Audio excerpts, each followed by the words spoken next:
The good news is, if you're taking the LSAT in 2025, there's less material for you to study. Today, I'm going to share with you what I would personally do if I wanted to score a 175 or above on the LSAT this year. For those who don't know me, my name is Steve Schwartz.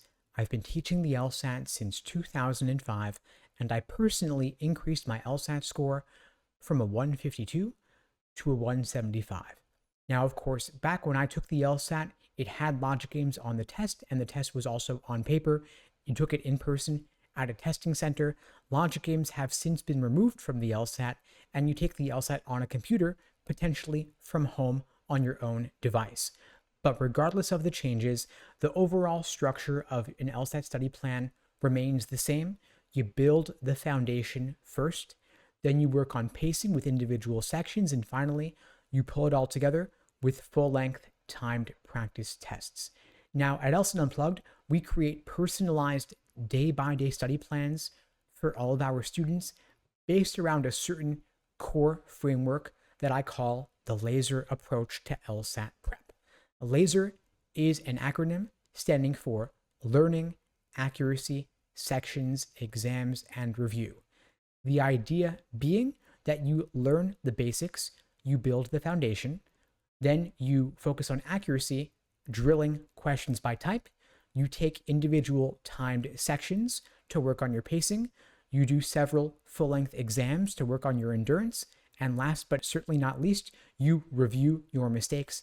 Every question that you get wrong, every question that you have difficulty with, because of course you could have just guessed and gotten lucky on it, but it might have just as easily gone the other way.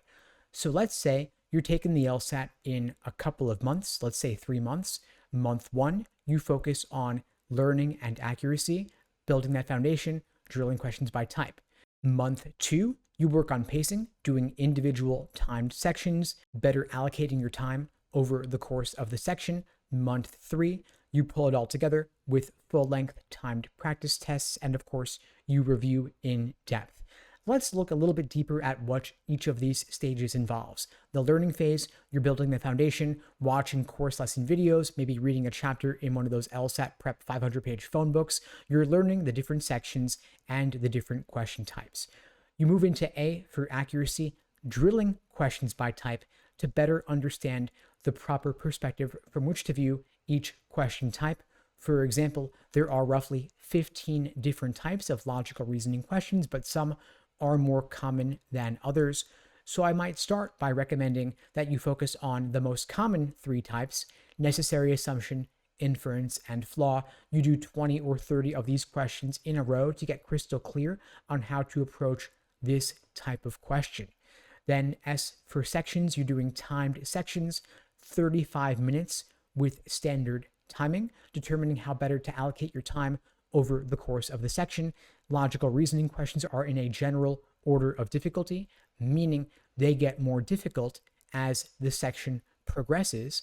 And so for this reason, you want to go faster on the easier questions, building up a time bank that you could then apply to the tougher questions later in the section. If you have your standard 35 minutes for a single section, you're spending roughly 10, maybe 12 minutes on the first 10 questions, then slowing down on the tougher questions that truly need it, maybe flagging 3 or 4 difficult questions to come back to later. Then stage 4, E for exams and endurance, you're doing at least 10 full-length timed practice tests, maybe 1 or 2 a week, working on simulating test day conditions, building your endurance so that it's not dropping in the 4th and final section just because it's the 4th and final section. And then, of course, you are reviewing in depth every question that you get wrong and every question that you have difficulty with. I have a framework for this called the Socratic Review Method. It's a cornerstone of my courses and my one-on-one coaching programs. If you're interested in finding out more, you can check out the links below this video to book a call with me and my team. We'd be glad to help you out. The idea here being basically, though, that you want to better understand exactly where your misunderstanding comes from when you get a question wrong. Was it misunderstanding the stimulus or the passage?